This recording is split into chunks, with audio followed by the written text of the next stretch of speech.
तो पिछले क्लास में हमने स्टडी किया था फर्स्ट लॉ ऑफ फैराडे। तो आज के इस वीडियो में हम पढ़ेंगे सेकेंड लॉ ऑफ फैराडे। तो स्टार्ट करते हैं हम second law of Faraday.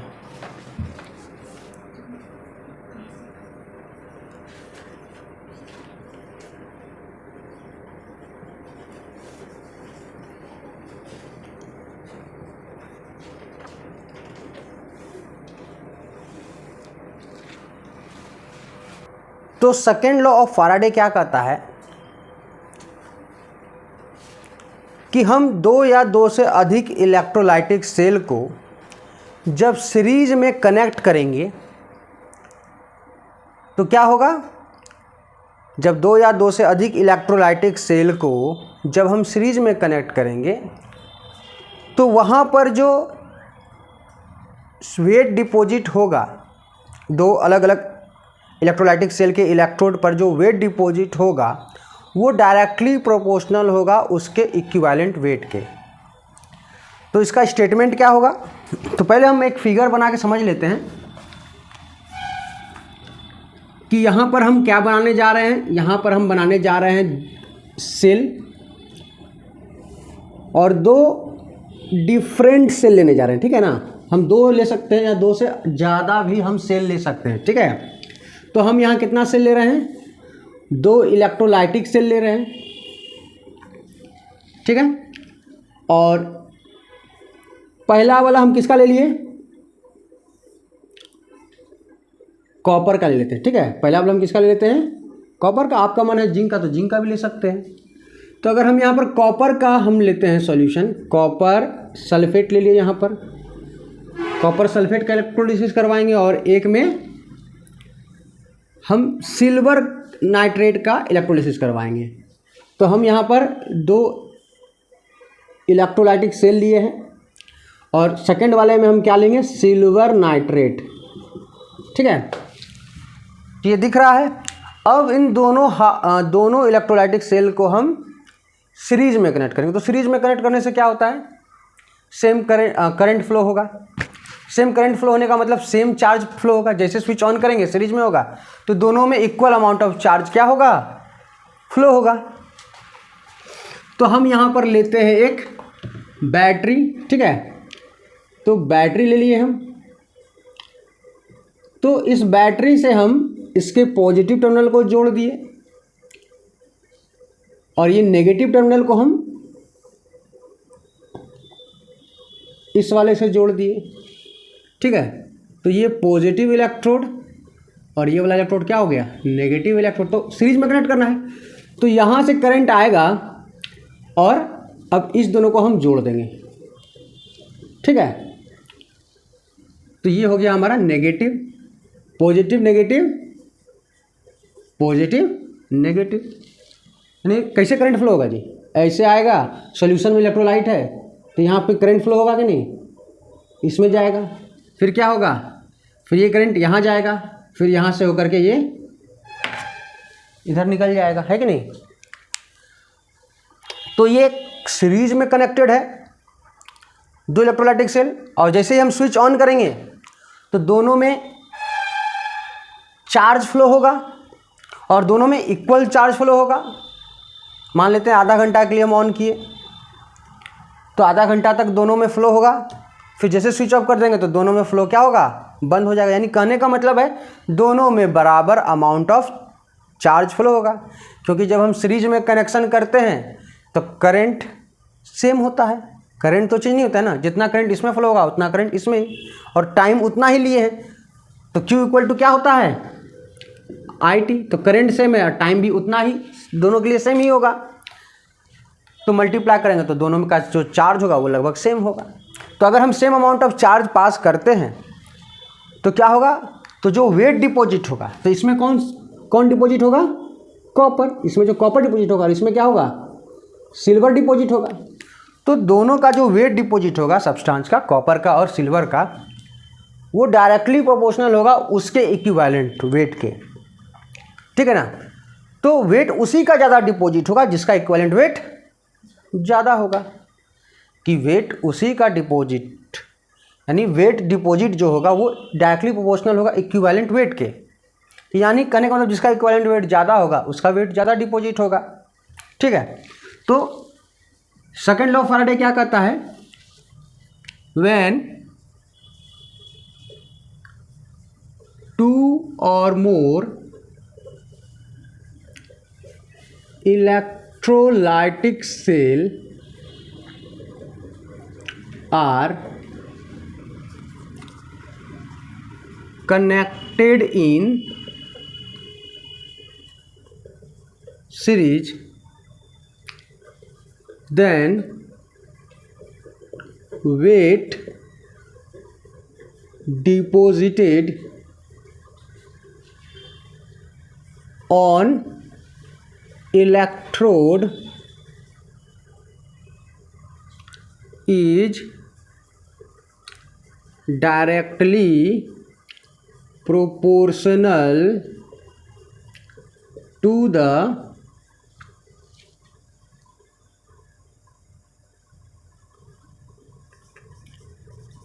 equivalent weight। तो बात क्लियर है, एकदम स्पष्ट है कि जो वेट डिपॉजिट होगा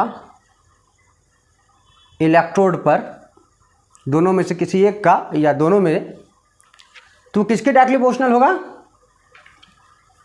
उसके इक्विवेलेंट वेट के। यानी हम यहाँ कह सकते हैं कि वेट डिपॉजिटेड यानी weight of substance deposited is directly proportional to the equivalent wait.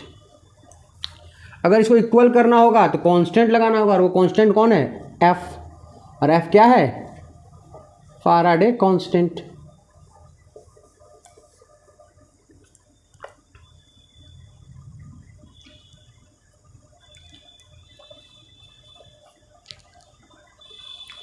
तो हम इसको ऐसा लिख सकते हैं, जरा देखो तो, W by E equal to F, और एफ क्या है, कांस्टेंट है कि नहीं। तो अगर हम इसके लिए लिखेंगे तो इसके लिए क्या लिखेंगे, इसके लिए अगर ये फॉर्मूला लिखेंगे तो क्या होगा, wait of copper by equivalent weight of copper, है कि नहीं। इक्वल टू क्या लिख सकते हैं, सॉरी एफ लिख सकते हैं कि नहीं, इसको मान लो इक्वेशन 1।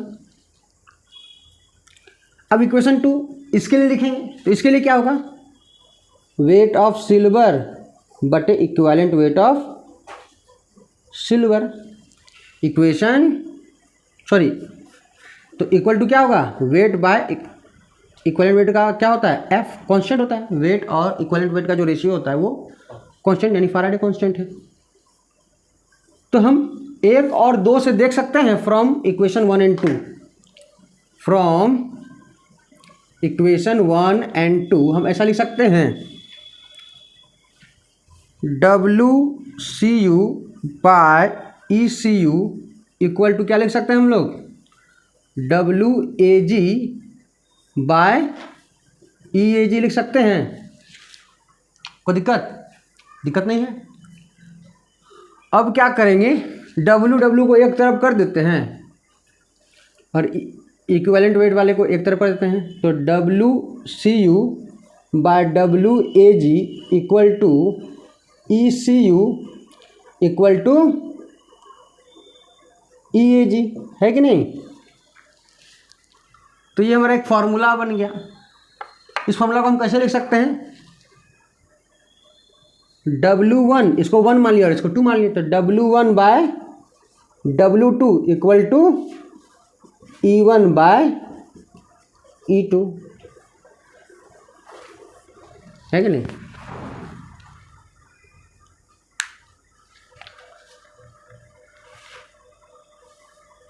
तो यहाँ से भी दिख रहा है W1 is directly proportional to equivalent weight and W2 is equivalent weight two.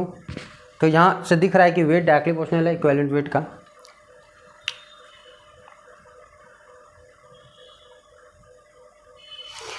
तो अच्छा बताइए, इसको लिख लीजिए आप लोग। तो F क्या है यहाँ पर, F है फाराडे कांस्टेंट, है ना जी। और इसका वैल्यू क्या होता है 96,500 कूलम।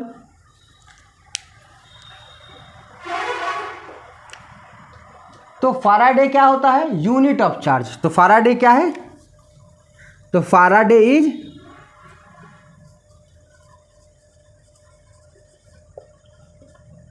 Unit of charge. तो ये चार्ज का एक यूनिट है। तो 96,500 क्या है कूलम। 1 फराडे होता है charge of 1 mole electron. Charge of 1 mole electron is called 1 Faraday. Charge of 1 mole electron is called 1 Faraday. तो हम यहाँ लिख सकते हैं charge of 1 mole electron is called 1 Faraday. तो 1 मोल इलेक्ट्रॉन पे जो चार्ज होगा, 1 मोल, समझ रहे हैं, 1 मोल इलेक्ट्रॉन पे जो चार्ज होगा उसी को कहेंगे 1 फराडे। हम आगे और कुछ लिखना चाहेंगे, मतलब इसको हम इरेज करने जा रहे हैं, ठीक है। तो यहाँ का काम हो गया, इसको लिख लीजिए आप लोग।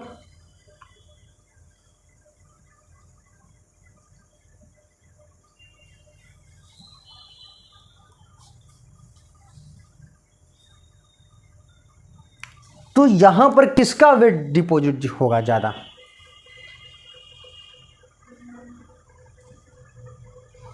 जिसका इक्विवेलेंट वेट ज़्यादा होगा। अब सिल्वर का इक्विवेलेंट वेट ज़्यादा है या कॉपर का इक्विवेलेंट वेट ज़्यादा है। तो इक्विवेलेंट वेट निकालने का तरीका क्या था, अभी हम आपसे पूछ रहे हैं कि किसका इक्विवेलेंट वेट ज़्यादा है, कॉपर का कि सिल्वर का। तो इक्विवेलेंट वेट निकालने का तरीका क्या था जी, इक्विवेलेंट वेट जो होता है ना वो होता है, क्या होता है, फॉर्मूला वेट बाय एक्स, ये होता है जी। एटॉमिक वेट, यहाँ पर कॉपर है ना या सिल्वर है तो यहाँ पर एलिमेंट लेते हैं, तो एटॉमिक वेट या मोलिकुलर वेट बाय एक्स, यही होता है ना, फॉर्मूला वेट बाय एक्स। तो फॉर्मूला में जो मॉलिक्यूल होगा तो मॉलिकुलर वेट, अगर एलिमेंट होगा तो क्या लेंगे, atomic weight.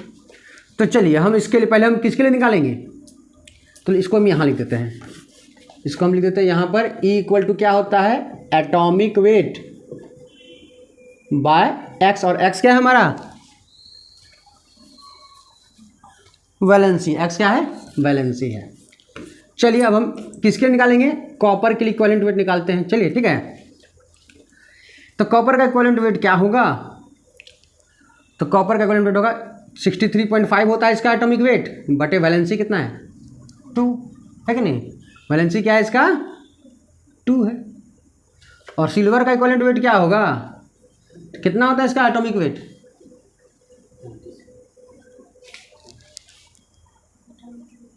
Forty 47 atomic number होता है, एटॉमिक वेट 108 होता है इसका, बाय वैलेंसी कितना है इसके ऊपर, किसका इक्विवेलेंट वेट ज़्यादा है, तो दोनों पे 1 फराडे पास किए, दोनों पे कितना चार्ज पास किए 1 फराडे। तो किसका वेट ज़्यादा डिपॉजिट होगा, सिल्वर का, क्योंकि उसका इक्विवेलेंट वेट ज़्यादा। अभी हम ये ना पढ़े कि वेट जो डिपॉजिट होगा वो डायरेक्टली प्रोपोर्शनल होगा किसका, इक्विवेलेंट, जिसका इक्विवेलेंट वेट ज़्यादा होगा उसका वेट ज़्यादा डिपॉजिट होगा, ठीक है। तो इस पर अगर 108 ग्राम जमा होगा तो इस पर कितना होगा 63.5/2 यानी 31.75 ग्राम, ठीक है ना। तो जिसका इक्विवेलेंट वेट ज़्यादा होता है उसका वेट ज़्यादा डिपॉजिट होगा। और आगे हम एक चीज़ और बताएंगे, ठीक है। तो यहाँ पर कितना डिपॉजिट होगा 108 ग्राम, और यहाँ पर लगभग इसको कितना डिपॉजिट होगा 31.75 ग्राम। तो याद रहना चाहिए, ठीक है। अगर हम 1 फराडे पास करेंगे, अगर सेम चार्ज पास करेंगे या 1 फराडे पास करेंगे तो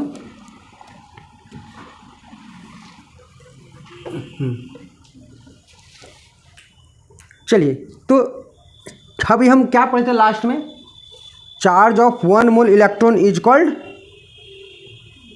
1 Faraday. Charge of 1 mole electron is called 1 Faraday. तो 1 मोल इलेक्ट्रॉन पे जो चार्ज होगा उसी को हम लोग क्या कहेंगे, 1 फराडे कहेंगे, है कि नहीं। तो आखिर 1 मोल कितना होता है, 1 मोल होता है हमारा 1 मोल इलेक्ट्रॉन मतलब कितना इलेक्ट्रॉन। अगर हम 1 मोल इलेक्ट्रॉन की बात करें तो 6.022 इंटू 10⁻23 इतना इलेक्ट्रॉन होगा जी। और 1 इलेक्ट्रॉन पे चार्ज कितना होता है, तो हम 1 मोल पे चार्ज निकालना चाहते हैं, 1 मोल इलेक्ट्रॉन का चार्ज, पहले तो हमको 1 इलेक्ट्रॉन का चार्ज पता होना चाहिए। तो 1 फराडे जो इक्वल होगा वो क्या होगा, 1 इलेक्ट्रॉन का पहले चार्ज, 1 इलेक्ट्रॉन का 1.6 इंटू 10⁻−19 कूलम। और ये तो 1 इलेक्ट्रॉन का चार्ज हुआ, लेकिन हमको निकालना कितना का है, 1 मोल इलेक्ट्रॉन का। तो 1 मोल से मल्टीप्लाई कर देंगे, एवोगैड्रो नंबर से मल्टीप्लाई कर देंगे तो क्या हो जाएगा, तो लगभग जो आ जाएगा 96,500 कूलम, ये अप्रॉक्स वैल्यू आएगा, ठीक है। तो अगर इन दोनों को मल्टीप्लाई कर देंगे तो क्या आ जाएगा 96,500। तो हम कह सकते हैं कि 1 फराडे इक्वल टू क्या हो गया, 96,500 कूलम। और की बहुत बड़ा वैल्यू है। तो फराडे क्या होता है, बिगेस्ट यूनिट ऑफ चार्ज, सबसे बड़ा यूनिट है चार्ज का। तो Faraday is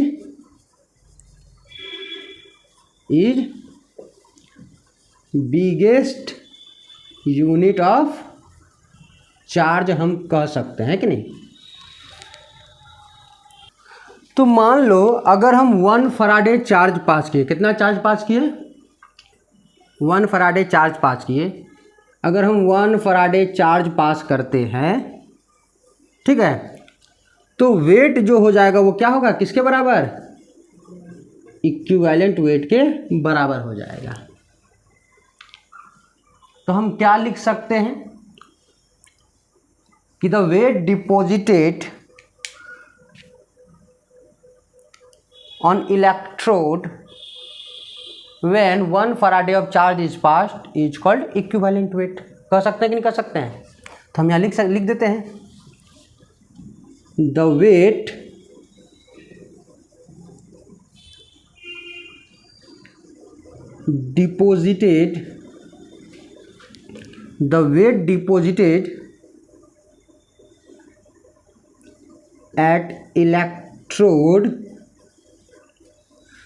deposited at electrode when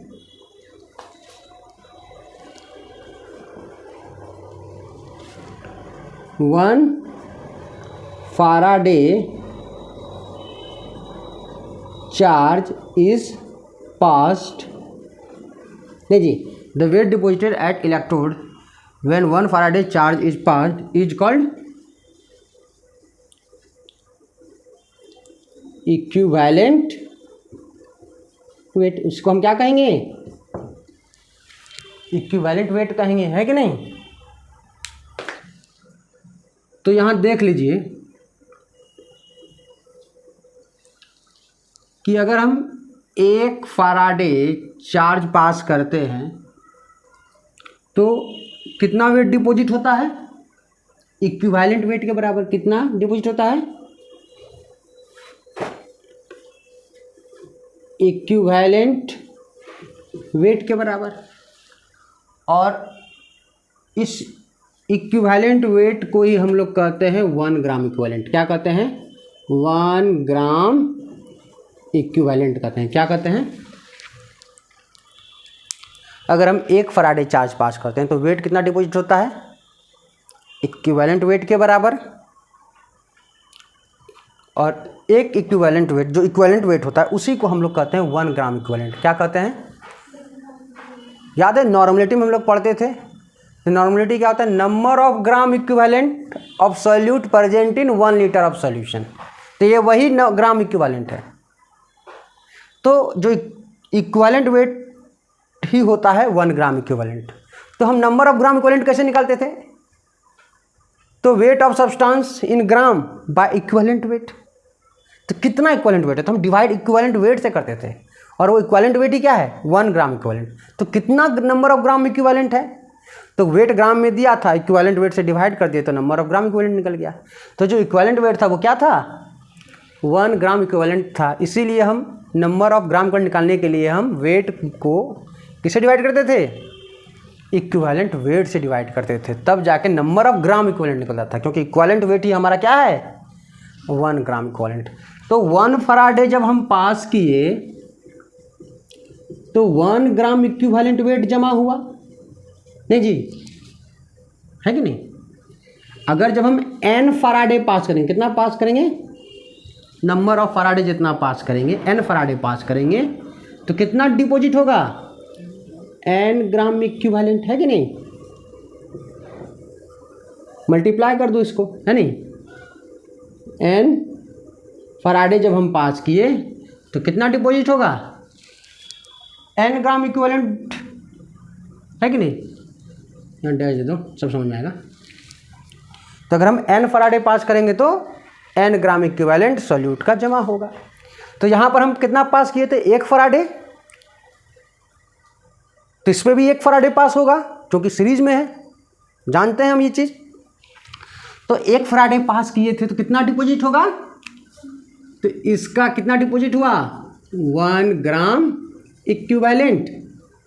और जब इसमें भी 1 फराडे पास हुआ तो इसमें भी कितना डिपॉजिट होगा, इसमें भी 1 ग्राम इक्विवेलेंट डिपॉजिट होगा, है कि नहीं। तो दोनों में जब हम 1 फराडे पास किए तो दोनों में 1 ग्राम इक्विवेलेंट जमा हुआ। n फराडे पास करते तो n ग्राम इक्विवेलेंट जमा हुआ। तो इसमें भी 1 ग्राम इक्विवेलेंट जमा हुआ, इसमें भी 1 ग्राम इक्विवेलेंट जमा हुआ, लेकिन क्या वेट दोनों का बराबर जमा है, तो वेट जो डिपॉजिट हुआ है वो सेम है नहीं। Number of gram equivalent same है लेकिन वेट दोनों का सेम नहीं है। क्यों ऐसा, क्योंकि दोनों का इक्विवेलेंट वेट क्या है, दोनों का इक्विवेलेंट वेट क्या है, डिफरेंट है। दोनों का इक्विवेलेंट वेट डिफरेंट। तो हम इसको इस तरह से भी कह सकते हैं कि जो होगा, क्या कहेंगे, अगर 2 या 2 से अधिक इलेक्ट्रोलाइटिक सेल को जब हम सीरीज में कनेक्ट करेंगे और चार्ज पास करेंगे तो सेम चार्ज जाएगा, और सेम चार्ज जाता है तो नंबर ऑफ ग्राम इक्विवेलेंट जो होगा वो सेम होगा। तो हम क्या कह सकते हैं, when 2 or more electrolytic cell is connected in series, then same number of gram equivalent of substance deposited at electrode, है कि नहीं। दोनों पे same number of gram equivalent जमा होगा। n फराडे पास करते तो कितना जमा होता है n ग्राम इक्विवेलेंट, इस पे भी n ग्राम इक्विवेलेंट जमा होता है। तो दोनों में number of gram equivalent same deposit होगा लेकिन वेट सेम नहीं होगा, क्योंकि दोनों का इक्विवेलेंट वेट क्या होता है, डिफरेंट होता है। तो यहाँ तक था सेकेंड लॉ ऑफ फैराडे, काफ़ी इंटरेस्टिंग था, इसको लिख लीजिए, नोट्स अच्छे से बनाया कीजिए। जितना जितना साफ होगा, नीट होगा, क्लियरली होगा, उतना ही ज़्यादा पढ़ने में मज़ा आएगा।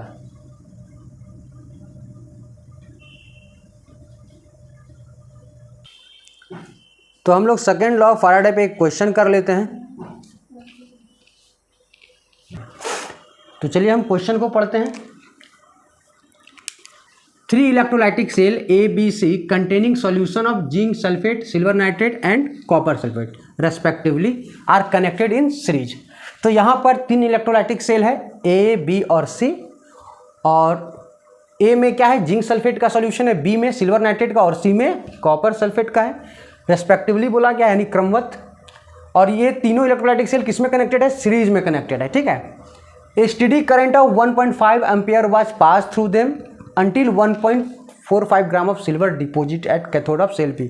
तो 1.5 एम्पियर का करंट पास किया गया, तब तक पास किया जब तक सेल बी में सिल्वर कितना डिपॉजिट हो गया, 1.45 ग्राम डिपॉजिट हो गया है, ठीक है। How long dude the current flow, हमें निकालना है कितना समय तक, हमें फाइंड क्या करना है, तो हमें पहला चीज़ फाइंड करना होगा, टाइम फाइंड करना होगा, कितना समय तक रिएक्शन हुआ या कितना समय तक करंट फ्लो हुआ है। और दूसरा हमें क्या फाइंड करना है, what mass of copper deposit, यानी वेट ऑफ कॉपर निकालना है, और what mass of copper and zinc were deposited. तो हमें कॉपर का वेट निकालना है और साथ में तीसरा हमें क्या निकालना है, वेट ऑफ जिंक निकालना है। तो चलिए हम सॉल्यूशन करते हैं। तो सबसे पहले हम क्या करेंगे, 3 इलेक्ट्रोलाइटिक सेल बनाते हैं। तो पहला सेल है ए, दूसरा सेल है बी और तीसरा सेल है सी। तीनों का नाम दे दिए ए, बी और सी। दोनों में हम क्या लगा दिए, इलेक्ट्रोड लगा दिए, है कि नहीं।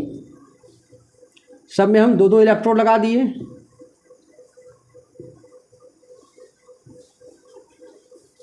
अब इसमें हम क्या डालेंगे जी, सॉल्यूशन डालेंगे ना। तो कैसे कैसे क्रम रेस्पेक्टिवली बोला गया है। तो ए में क्या डाला गया है, सेल ए में डाला गया है ZnSO4, है कि नहीं। सेल बी में क्या डाला गया है, सिल्वर नाइट्रेट, और सी में क्या डाला गया है, कॉपर सल्फेट। और तीनों को सीरीज में कनेक्ट कर दिया है। चलिए हम सीरीज में कनेक्ट कर देते हैं। तो ये रहा पॉजिटिव टर्मिनल और ये रहा नेगेटिव टर्मिनल। तो पॉजिटिव को यहाँ पर जोड़ दिया और लास्ट में नेगेटिव को यहाँ जोड़ दिया। इसको इससे जोड़ दिया और इसको इससे जोड़ दिया, तो सीरीज में कनेक्ट हो गया।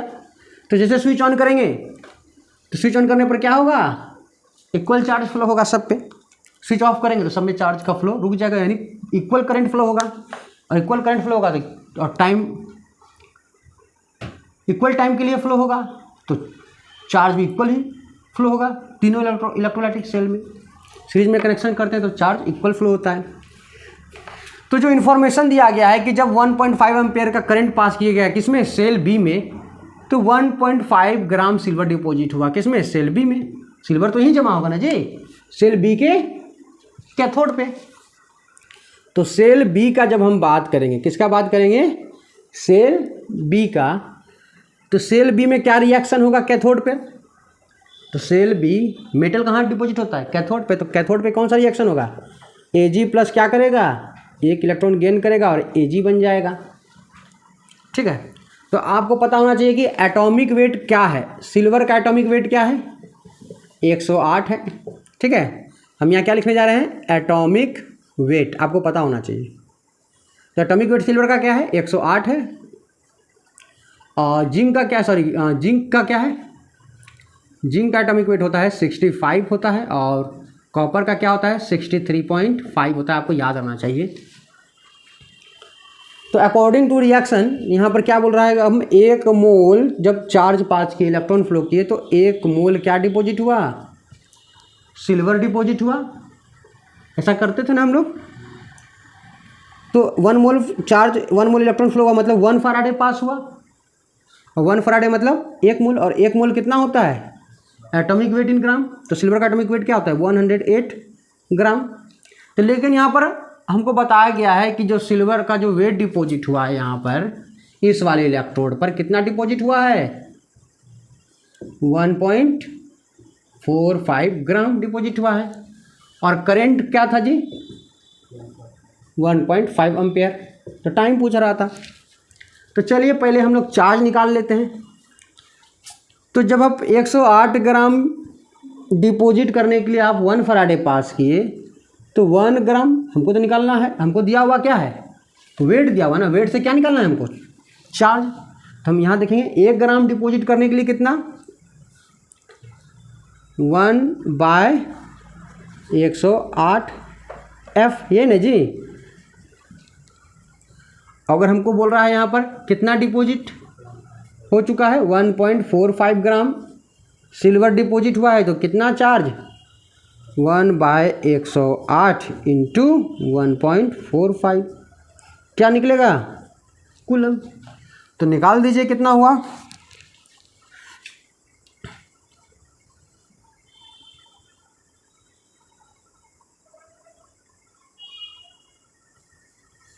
तो सर यहाँ पर फैराडे होगा,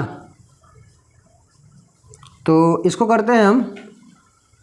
तो इसका मतलब क्या हुआ, इसको हम कितना चार्ज डिपॉजिट हुआ जी, इसको मल्टीप्लाई करते हैं 96,500 से। नहीं, हम इसको क्या लिख सकते हैं, F को हटा करके हम क्या कर सकते हैं, यहाँ पर हम यहाँ पर 96,000, यहाँ पर जगह नहीं बच रहा है। इसको अगर हम कूलम में चेंज करना चाहें तो क्या होगा, यहाँ पर चलो देख लो, नीचे जगह बचता है। हाँ, 1.45 इंटू 96,500 फराडे, तो कूलम में आ जाएगा बटे 108। तो पॉइंट को हटाएंगे तो सीधे 100 आएगा, है कि नहीं। ये 0 0 ख़त्म हो जाएगा।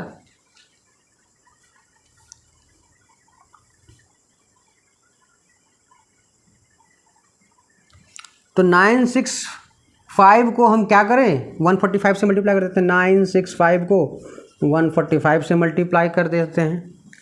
25 6 पंचे 30, 32 9 पचे 45, 45 और 3 48, 5 चौके 20, 24 24 26, 9 चौके 36, 36 और 2 38, है कि नहीं।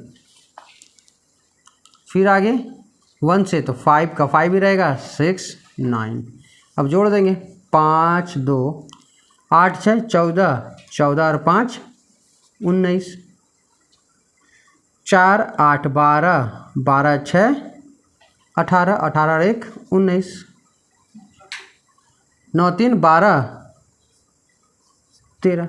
तो मल्टीप्लाई करने पर इतना रहा है। अब इसी को हम कितना से डिवाइड करेंगे, 108 से डिवाइड करेंगे। तो हमारे कितना आया यहाँ पर सॉल्व करने पर। चलो इसको हम आगे करते हैं। तो जो 1.45 ग्राम AG डिपॉजिट करने पर जो चार्ज देना पड़ रहा है, वो लगभग देना पड़ रहा है।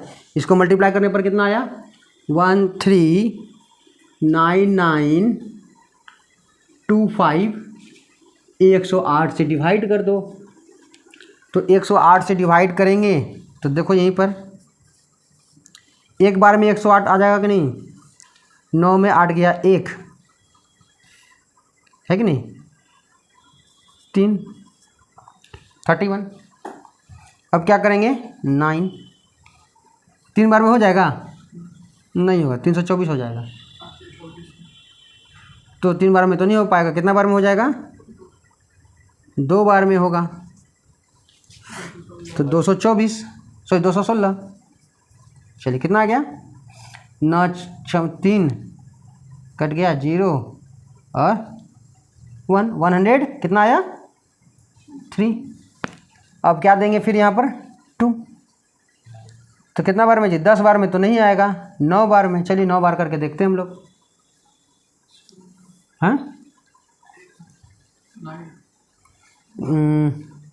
9 बार में आ जाएगा। 9 81 का 1 9 0 0 8 आएगा, है कि नहीं। फिर 9, हाँ ऐसे भी देखिए ना, टेबल आता है ना 9, तो 900 और 81 आ जाएगा। उतना करने का जरूरत नहीं है, बहुत आसानी से भी कर सकते हैं ट्रिक लगा करके भी। तो 2 में 1 गया 1, सर 2 होगा कहाँ पर, 972 आप 81 लिख दिए। अब 9 से मतलब 972 होगा नहीं जी, 7 जाएगा। हाँ हाँ 72 होगा नहीं, हाँ सॉरी 9 को 8 से मल्टीप्लाई करना है, हम 9 समझ रहे थे उसको। तो 0 हो जाएगा यहाँ पर। यहाँ पर क्या होगा, 13 में 7 गया 6 और तो यहाँ पर क्या बचा जी 0 ना, 9 में 9 गया 0, ठीक है। अब फिर क्या है, 5 ले लिए यहाँ से कैरी। तो जब 5 कैरी लेंगे तो क्या होगा, 4 बार में कि 5 बार में, 5 बार में। कितना बार में, 5 बार में होगा 540। तो लगभग कितना आया हमारा आंसर, चार्ज कितना आया, तो 1295 कूलम हमने क्या किया, चार्ज पास किया। यानी Q इक्वल टू क्या हो गया, 1295 कूलम, या 1296 भी हो सकता है अगर हम इसको आगे ले जाते। तो 1295 कूलम चार्ज। करंट हमको तो टाइम पूछ रहा था ना जी, सबसे पहले क्या पूछा था, टाइम। तो Q इक्वल टू क्या होता है, IT, है है कि नहीं। तो देखो यहाँ पर, तो हमको टाइम निकालना था, टाइम इक्वल टू क्या हो जाएगा, Q बाय आई। तो 1295 में हम किससे डिवाइड कर देंगे, 1.5 से। तो डिवाइड करो 1295 में। चलिए इसको हम पॉइंट को हटा दिए तो क्या होगा, 0 आ जाएगा, है कि नहीं।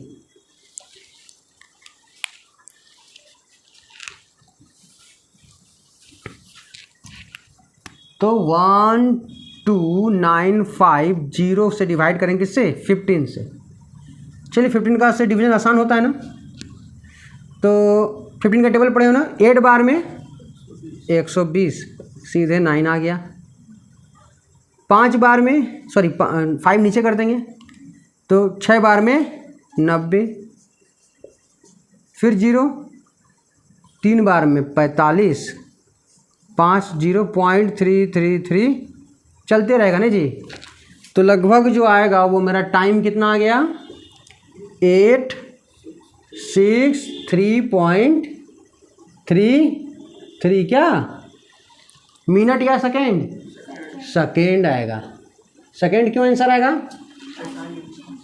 ऐसा यूनिट क्या है, सेकेंड है। तो ये क्या आएगा हमारा, सेकेंड आएगा। अगर इसको मिनट में कन्वर्ट किया जाएगा तो भी आप जवाब दे सकते हैं, मिनट में भी कन्वर्ट कर सकते हैं। 60 से क्या करना पड़ेगा, डिवाइड। तो इतना टाइम के लिए हम, तो इससे अच्छा कि आप मिनट में कन्वर्ट कर दीजिएगा, थोड़ा अच्छा लगेगा देखने के लिए। 800 सेकेंड बोलने से अच्छा है कि मिनट में कुछ स्पष्ट अंदाज़ा मिलेगा। तो लगभग जो 60 से डिवाइड करने पर 14 मिनट के आसपास आंसर आएगा। तो 60 से डिवाइड कर लीजिएगा खुद से, तो मिनट में टाइम आ जाएगा। तो पहला हमने जो टाइम निकालना था वो टाइम निकाल लिया। अब हमें क्या निकालना है, वेट ऑफ कॉपर और वेट ऑफ जिंक। तो पहला वाला तो सॉल्यूशन हो गया है, लिख लिए।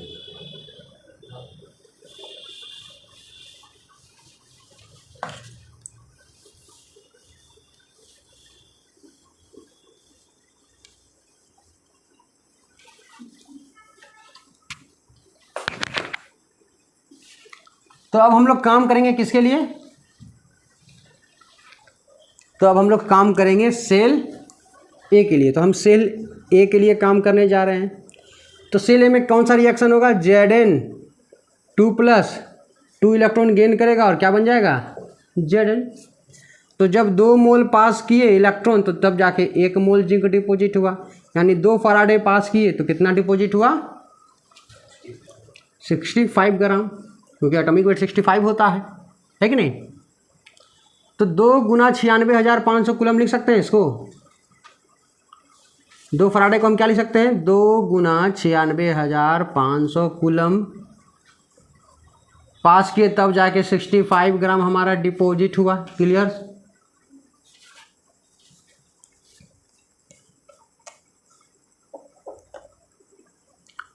तो हमें कितना पास करना है, तो हम कितना चार्ज दिए थे सॉल्यूशन में, 1295 कूलम दिए थे, याद रख लीजिए। अभी हम निकाले थे ना जी, चार्ज कितना पास किए थे, 1295 कूलम पास किए थे। तो अकॉर्डिंग टू रिएक्शन इतना कूलम पास हो रहा है तब 65 ग्राम डिपॉजिट हो रहा है। तो जब हम 1 कूलम पास करेंगे तो क्या हो जाएगा, 65/2 × 96,500, है कि नहीं। लेकिन हमें निकालना है 1295 कूलम के लिए। तो 65/2 × 96,500 इंटू क्या हो जाएगा, 1295। तो इसको सॉल्व कर लीजिए। तो वेट डिपॉजिट कितना हुआ, 0.436 ग्राम। तो इतना ग्राम किसका डिपॉजिट हुआ, जिंक का। तो थर्ड का आंसर आ गया। तो वेट ऑफ जिंक निकाल लिए। अब हमारा बचा है वेट ऑफ कॉपर कितना डिपॉजिट हुआ। बस यही प्रोसेस है। सेल सी के लिए अब काम करेंगे। सेल सी के लिए रिएक्शन क्या होगा, Cu2+ 2 इलेक्ट्रॉन गेन करेगा तब जाके Cu डिपॉजिट होगा, यानी 2 मोल चार्ज पास किए, इलेक्ट्रॉन पास किए, तब जाके 1 मोल कॉपर डिपॉजिट होगा। तो यानी 2 फराडे जब हम इलेक्ट्रिसिटी पास करेंगे तब जाके 63.5 ग्राम डिपॉजिट होगा, है कि नहीं। अब क्या होगा यहाँ पर 2 गुना 96,500 कूलम पास किया, यानी इसको कूलम में चेंज कर दिए तब जाके कितना डिपॉजिट होगा 63.5 ग्राम। तो हम कितना चार्ज पास किए हैं 1295 कूलम। तो पहले 1 कूलम का निकाल लेंगे, फिर 1295 कूलम का निकालेंगे। तो हम डायरेक्ट कर रहे हैं 1295 कूलम जब पास करेंगे तो कितना डिपॉजिट होगा। तो पहले 1 कूलम का 63.5/2 × 96500, तो ये 1 कूलम का निकला। तो 1295 कूलम के लिए हम मल्टीप्लाई कर देंगे, तो जो हमारा आंसर होगा 0.426 ग्राम। तो 0.426 ग्राम किसका डिपॉजिट हुआ है, कॉपर का। तो हमारा नेक्स्ट क्वेश्चन है how much electricity is required in coulomb for oxidation of 1 mole of H2O2 O2, और सेकेंड क्वेश्चन क्या है 1 मोल ऑफ FeO2 Fe2O3। तो 1 मोल H2O को O2 में करने के लिए, यानी जो ऑक्सीडेशन हो रहा है, कितना इलेक्ट्रिसिटी कूलम में देना होगा। तो चलिए सॉल्व करते हैं। तो सबसे पहले हम 1 को सॉल्व करते हैं। तो बोल रहा है कि how much electricity required in coulomb for oxidation. तो यहाँ पर ऑक्सीडेशन हो रहा है, तो H2O से क्या बन रहा है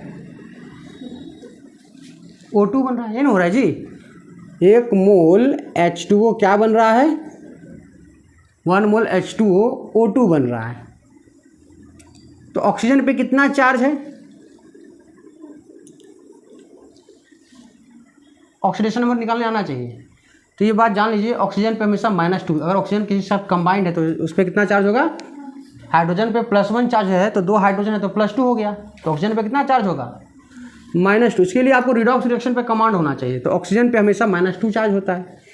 तो यहाँ पर क्या होगा चार्ज, तो यहाँ पर चार्ज 0 होगा, क्योंकि जब एक एलिमेंट दूसरे अपने ही एलिमेंट से कंबाइन कर जाएगा तो वहाँ पर कोई चार्ज नहीं होगा। तो एलिमेंटल फॉर्म में है ये, तो एलिमेंटल फॉर्म में क्या होता है ऑक्सीडेशन नंबर 0। तो -2 से 0, बताइए क्या हुआ, चार्ज बढ़ गया या घट गया। -2 से 0 हुआ, चार्ज क्या हो गया बढ़ गया ना। और जब चार्ज बढ़ जाता है तो क्या होता है ऑक्सीडेशन। तो पॉजिटिव चार्ज इंक्रीज हुआ ना -2 से 0। तो positive charge increases, positive charge increase कैसे होता है, इलेक्ट्रॉन का लॉस, कितना इलेक्ट्रॉन लॉस हुआ होगा, तो यही ऑक्सीडेशन है। चार्ज जब बढ़ जाता है तो ऑक्सीडेशन। तो कितना फराडे, तो 1 मोल जब वाटर का ऑक्सीडेशन करवाएं तो 2 मोल इलेक्ट्रॉन लॉस हुआ, यानी कितना चार्ज हुआ होगा 2 फराडे। तो हमारा आंसर क्या है 2 फराडे। चलिए सेकेंड को देख लेते हैं। 1 मोल FeO को हमको ऑक्सीडाइज करना है, किसमें Fe2O3 में। अब ये ऑक्सीडाइज हो रहा है कि नहीं हो रहा है ये हमको जानना होगा। तो यहाँ पर 1 मोल FeO लिए है ना, तो 1 मोल FeO है, तो FeO पे Fe पे चार्ज क्या है, अगर ऑक्सीजन पे -2 चार्ज है तो आयरन पे कितना चार्ज होगा +2। कितना चार्ज होगा +2। और यहाँ पर कितना चार्ज है आयरन पे, ये फेरस ऑक्साइड है और ये फेरिक ऑक्साइड है। तो यहाँ पर अगर निकालोगे -2, अगर इसको 2x निकाल दिए, 2x -6, क्योंकि ऑक्सीजन पे -2 है, तो 3 × -2 -6 = 0। तो 2x = +6, x = तो यहाँ पे +3। तो कितना इलेक्ट्रॉन लॉस करेगा,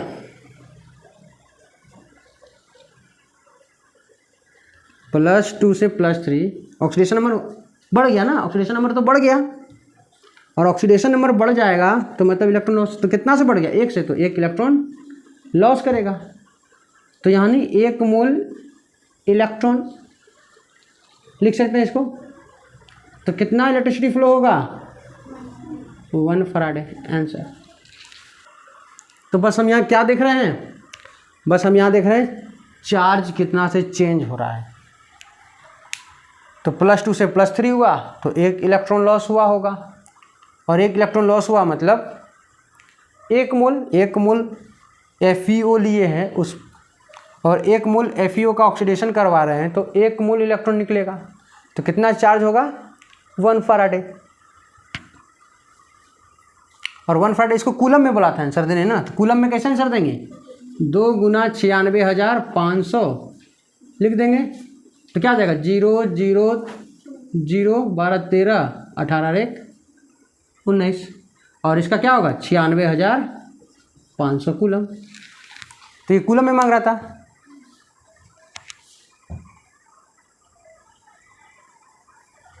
तो कितना इलेक्ट्रिसिटी देना होगा तो इतना ही देना होगा। पहला केस में कितना है 193,000 कूलम और सेकंड केस में कितना इलेक्ट्रिसिटी देना होगा 96,500 कूलम। तो इस वीडियो को हम यहीं पे अंत करते हैं। तो अगले वीडियो में हम पढ़ेंगे इलेक्ट्रोकेमिस्ट्री का 3rd part conductance of electrolytic solution. तो मिलते हैं अगले क्लास पे। Thank you for watching this video.